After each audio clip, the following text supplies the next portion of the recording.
The old wall clock struck midnight as I entered the dusty lobby of the Belvedere Hotel. The smell of mold and decay invaded my nostrils, making me gag. Thomas Morgan, a 68-year-old writer in search of inspiration for my next horror novel, had no idea of the nightmare I was about to live. Shadows danced on the peeling walls, cast by the dim light of my flashlight. The silence was oppressive, broken only by the creaking of the floorboards beneath my tired feet. Something in the air told me I was not alone, that invisible eyes were watching me from every dark corner. Little did I know that the next 72 hours would change my life forever. I decided to explore the first floor, my steps echoing through the empty corridors. Suddenly, I heard a distant whisper, as if someone was calling my name. Thomas, Thomas. I quickly turned, my heart racing, but there was no one there. I tried to convince myself that it was just the wind blowing through the broken windows, but a sense of unease began to settle in my stomach. When I entered one of the rooms, I noticed something strange. An old mirror on the wall seemed different. My reflection was there, but for a moment, I swore I saw another figure behind me. I blinked quickly, and the image vanished. I shook my head, attributing the vision to the fatigue of the journey. I continued my exploration, taking notes in my notebook. Hours passed, and when I realized it, it was already dawn. I decided to rest in one of the less deteriorated rooms. I lay on the dusty bed, ignoring the smell of mold, and soon fell into a restless sleep. The nightmare began almost immediately. I was running through the hotel corridors, pursued by a black shadow that screamed my name. I woke up with a start, sweating cold. The room was freezing, and for a moment, I thought I saw a dark figure in the corner. When I turned on the flashlight, there was nothing there. The next morning, I decided to investigate the hotel's history. At the reception, I found some old records.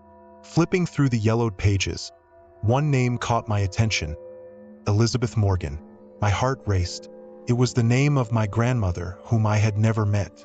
What was she doing in the records of an abandoned hotel? I delved into the documents, uncovering a sinister story. Elizabeth had been a regular guest at the hotel in the 1940s, always reserving room 237. The last record of her stay was from 1948, the year the hotel abruptly closed after a series of unexplained deaths. As I read, I heard a noise from upstairs. It sounded like dragging footsteps. With my heart in my mouth, I climbed the stairs, following the noise. The footsteps led me directly to room 237. The door was ajar. I slowly pushed it open, the creaking hinges echoing through the silent corridor. The room was dark, but something faintly glowed in the center.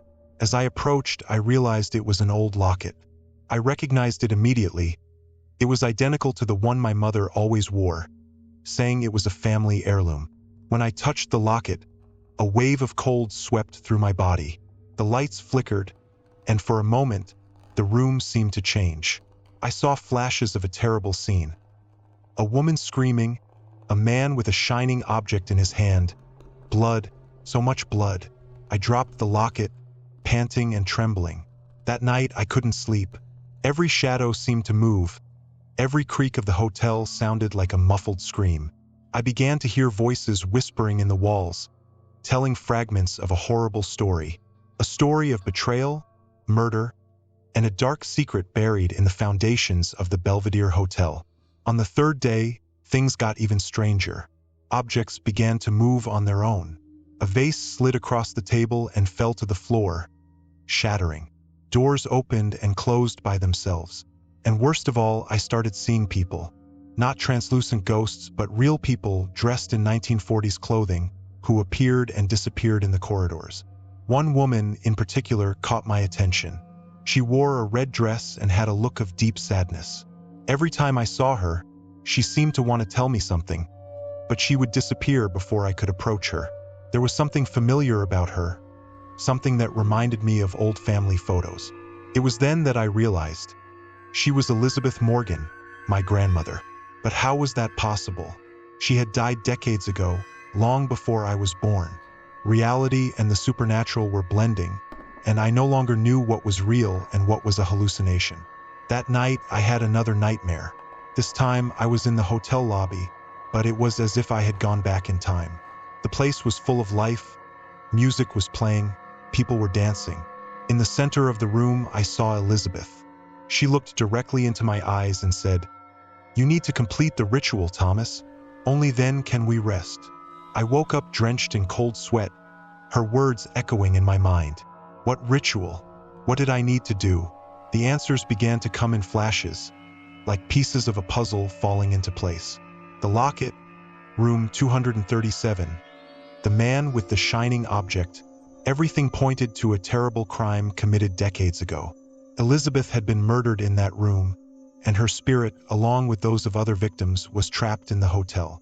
The murderer had used a dark ritual to hide his crime, condemning the souls of his victims to eternal torment. I realized that I was the only one who could break this curse. Somehow, the blood of my family connected me to this place, giving me the power to free the trapped spirits. But to do so, I would need to face the horror that lurked at the heart of the Belvedere Hotel. With trembling hands, I began to gather the items needed for the ritual. The locket, black candles I found in a dusty cabinet, and an old book hidden behind a loose panel in the wall of room 237. Each object seemed to pulse with a sinister energy. At midnight, I returned to room 237. The air was heavy, charged with a malevolent energy that made my hair stand on end. I arranged the candles in a circle, placed the locket in the center, and began to read the strange words written in the book. As I recited the incantation, the room began to change. The walls trembled. The floor seemed to undulate beneath my feet.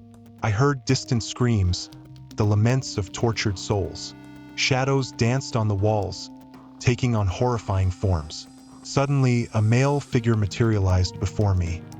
His eyes gleamed with pure malice, and in his hand, he held a bloody knife.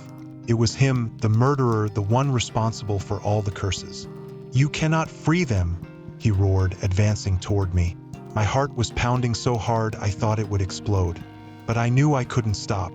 I continued reciting the words from the book, my voice trembling but determined. The figure of the murderer twisted, screaming in rage and pain. Other forms began to appear, the spirits of the victims. I saw Elizabeth among them, her face a mixture of sadness and hope. The room was now in total chaos. Objects were flying, the walls seemed to breathe. I felt as if I were at the epicenter of a supernatural earthquake. But I kept going, determined to finish the ritual. With the last words of the incantation, there was a blinding flash of light. I was thrown against the wall, losing consciousness for a few moments. When I opened my eyes, the room was silent and dark. Slowly, I got up, feeling every bone in my body ache. The air felt lighter, as if an invisible weight had been lifted. There was no more sign of the spirits or the murderer. I staggered out of the room, descending the stairs to the lobby. The sun was rising, its first rays piercing through the dusty windows. For the first time since I entered that cursed place, I felt at peace. I left the hotel, turning to look one last time at its decaying facade. For a moment, I thought I saw faces in the windows, smiling, peaceful faces. Among them, Elizabeth, my grandmother, who waved goodbye before disappearing. As I walked away from the Belvedere Hotel, I realized that my experience had fundamentally changed something in me. I had faced evil, seen the impossible, and lived to tell the tale. But more than that, I had freed trapped souls and discovered a part of my own family history that had long been lost. The sun continued to rise in the sky, dispersing the last shadows of the night. I knew that the memories of those 3 days at the Belvedere Hotel would haunt me for the rest of my life. But I also knew that I had done the right thing, that I had brought peace to those tormented spirits. As I walked along the deserted road, a gentle breeze blew, carrying the scent of wildflowers. It was as if nature itself was celebrating the end of that long nightmare. I touched the locket in my pocket, now a tangible reminder of my connection to the past and to the world beyond the veil. I looked back one last time. The Belvedere Hotel was still there, looming against the morning sky. But now it seemed different. No longer a threatening presence, but a silent monument to secrets long buried and finally revealed. With a deep sigh, I turned and continued my journey, knowing that the story I had come to seek was nothing compared to the one I had actually found. And as the hotel faded into the distance, I wondered how many other places in the world held similar secrets, waiting for someone with the courage or the curse to uncover them.